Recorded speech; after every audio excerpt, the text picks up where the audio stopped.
Well, obviously, nobody, and especially me, knows what's going to happen Monday morning when the markets open. But it's only Saturday, and the lists of news that has come out already that might impact the stock. I mean, we're not talking about little news. We're talking about the kind of news that impacts the stock is just crazy. We got a whole nother day to go. And tomorrow night, of course, you can watch my Monday morning show and find out what happened on Sunday, and maybe I'll have a better idea of what I think is going to happen on Monday because we'll have had the overnight starting on Robinhood. Anyway, let's take a look at the craziness. It's just absolutely amazing. First of all, we had this Wall Street Journal article on how great FSD is. This is not a massive Tesla fan. He did say 5 years ago, I guess, that the Model Y was like the best car ever, but then I don't guess he bought one. And he certainly didn't buy one with FSD because 5 years later he went out and rented one on Turo in order to get a test drive because he kept on waiting. He kept on waiting for the investor relations or for their public relations department. What public relations? Anyway, kept waiting for Tesla to offer him, a free test ride or a free test car, and just didn't happen because guess what? They don't do that. Anyway, so this time he went ahead and did an article specifically. He was testing FSD, but he did talk a little bit about the rest of the car, and he was not impressed with the rest of the car. He said, well, since I last drove it, and there's been some other things happening in China, some things happening in Europe, where the charging is faster, where the what do you call it? The range is better, and he mentions this one car that has better range and a battery that has faster charging, and I'm like, wait a minute. You can't cherry pick like that. You can't say, well, Tesla's not that great because one other car does this well, and another car does that well. He did mention in the course of the article that the display, all the stuff we have on our entertainment unit is pretty impressive. He did, talk a little bit about a couple of other things that he saw, but he said, look, no matter how I feel about the car as a whole, no matter how I think about how I feel about how it operates or whatever it can do and whatever it can't do, he says FSD is just absolutely mind-boggling. You didn't use that's not exactly the right word. I didn't write it down because I just wanted to give you the general idea. He was mesmerized, I believe was one of the words he did use. He said he started out, like we all do, first half hour, he's like, I better be careful here. Then the second half hour, he's like, well, this is working like all the time. And by the time he gets into the second hour, he's like, oh my gosh, it parks itself. It takes me wherever I want to go. It drives me around. So anyway, well, good article. If you can get behind the paywall to read the article, I highly recommend it. Or if you don't have a ticket to the paywall there, if you're a member of the Apple News, you can, that costs you $10 a month. You can get behind their paywall there. Just go on there and look it up. All right. So that was one. Number one, Wall Street Journal, major feature article talking about how amazing FSD is. Then we have this gal, 𝐒𝐚𝐲 Hines.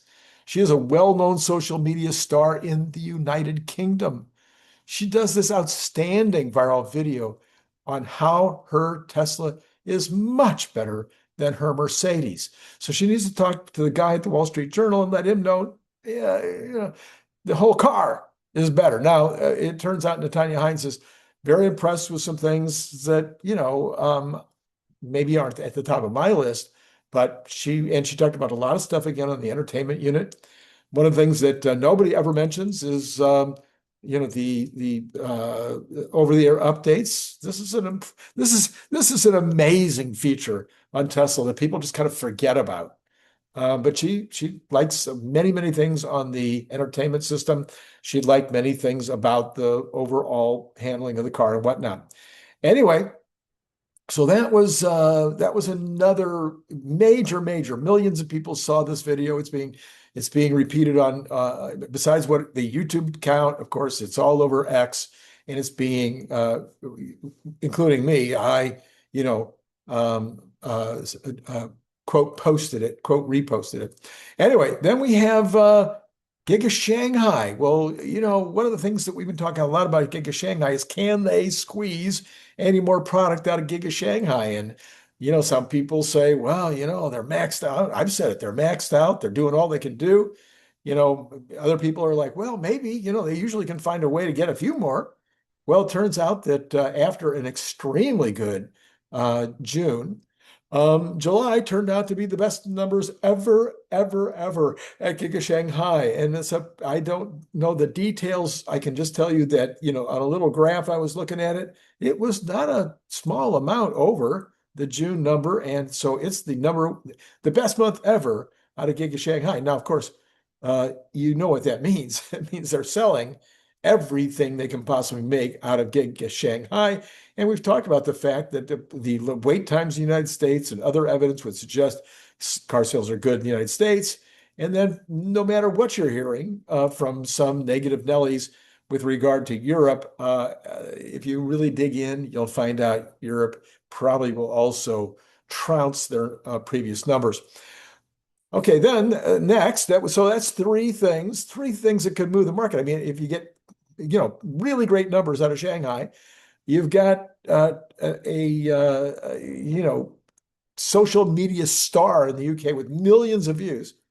Anyway, then you get an announcement that the Cyber Cab event, not because I got confused the other day. This is not the invitation to come ride and do as many rides as you can and send in your wishes that you might get the golden ticket to go to the Cyber Cab event. But all of that was big news over the last couple of days. But then late yesterday, or maybe today, they announced that there will be an event. The event is taking place on September 3rd, so not that far away. And so that by itself could stimulate the stock. But then there was more than that. Okay, it's a small thing. But guess what? Invitations went out to multiple people from the regular fan club. People like Tesla Boomer Mama and others got their golden tickets, even without being part of the drawing. So now we know that there's going to be, dozens or hundreds of people going to this event. Some people, I speculated the other day that maybe they'll also do the robotaxi. I'm sorry, not the robotaxi. They'll also do the Roadster. That might be an opportunity for them to also show the Roadster the same time. There could also be other announcements at that event, some kind of merger or something. Anyway, when you're getting the glitterati all together in the same place in order to do this major event, then, there's a chance that there's one more thing. And what might that one more thing be? Anyway, so that's a big deal. There's also anticipation that there could be an encore. I've just said that. No, I'm done with that. That's it. I'm done. Never mind. Okay. Now, semi-truck. Now, tomorrow, Kent Marsh is doing a big, long thing about the semi-trucks. You want to watch that because he goes into so much detail. There'll be so much stuff you don't know about semi-truck in this particular video that we do tomorrow. But what I'm going to report today is that there's been multiple semis reported out in the wild, or actually, I think they were lined up at a location, but they were out in the wild, and several of them had the LiDAR racks on the top of them. So you know what that means. Number one, production is starting to happen on the semis, and number two, FSD is not that far away. We'll see when all that takes place. Then, I don't know, do you know anybody named, that's 4 or 5, I forget, I'm losing track now. Do you know somebody named Shay Balur?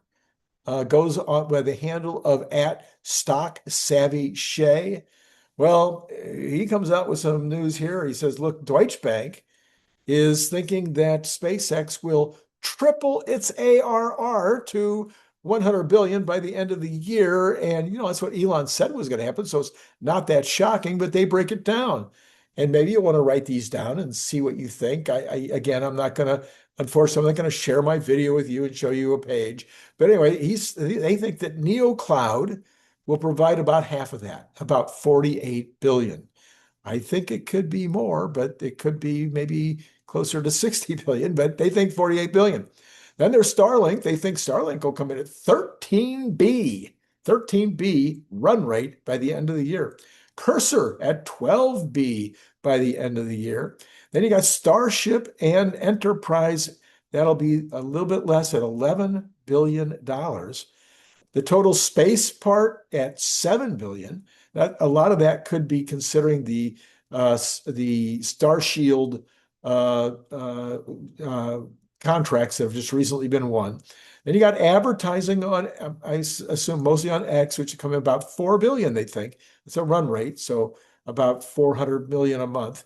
And then the Grok and the X and the other at, well, less than one. So I think that those numbers are okay, and I think most of them are all right. But I'm wondering whether the Grok and Cursor is understated. I think those are also possible beats. All right. Berkshire has invested in SpaceX. Berkshire disclosed that they have a 0.9% stake in Alphabet. That's valued at $38 billion. On the end of their quarter two, it's part of their quarter two announcement. Well, Alphabet, meanwhile, reported owning about 4% of SpaceX, a position valued at $94 billion as of June 30th. So a Business Insider report applied Berkshire's proportional ownership of Alphabet to Alphabet's SpaceX stock.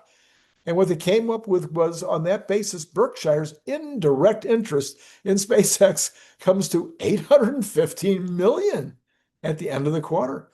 That's equivalent to 0.04% of SpaceX. That's more than I have.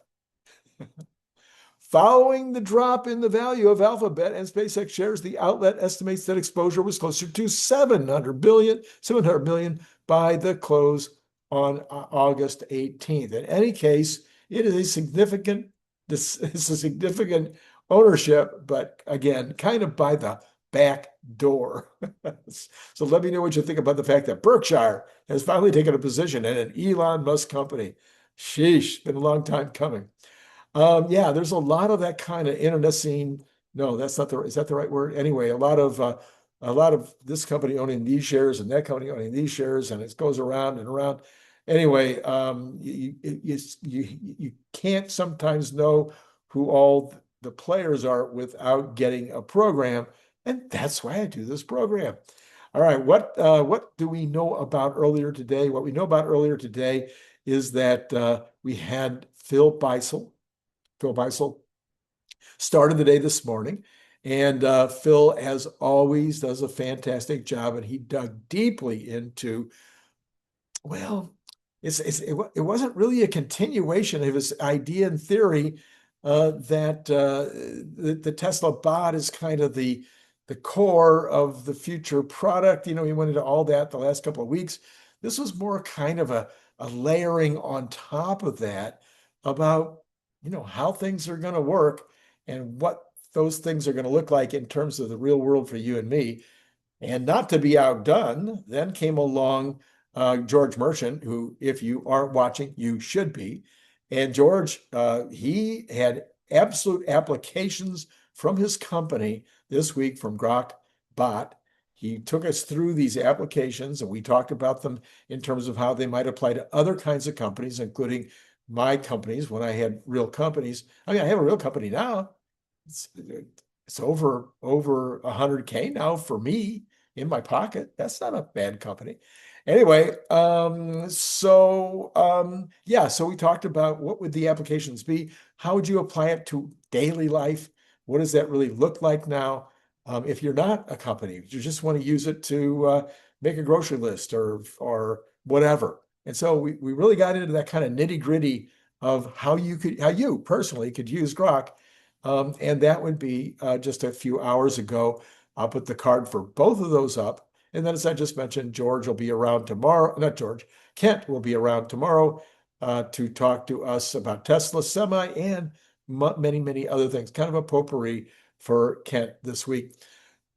I think that's all. I think that's it. Yeah. If you aren't following me on X, you should be following me on X. I'm going to start something new probably early next week. I got something new starting on X. I'll probably tell you about it later next week when it actually happens, kind of a cool idea, though. All right, that's all I got for you. It's been great talking to you.